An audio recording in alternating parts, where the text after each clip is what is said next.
Installing a rear I/O module.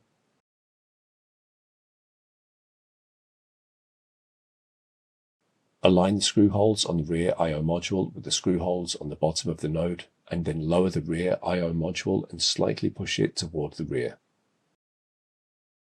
Fasten 3 screws to secure the rear I/O module. Secure the grounding cable onto the rear I/O module standoff with a screw. Route and connect the cable between the rear I/O module and the system board. If necessary, reinstall the PCIe riser assembly in the node and reconnect the required PCIe cables to the system board.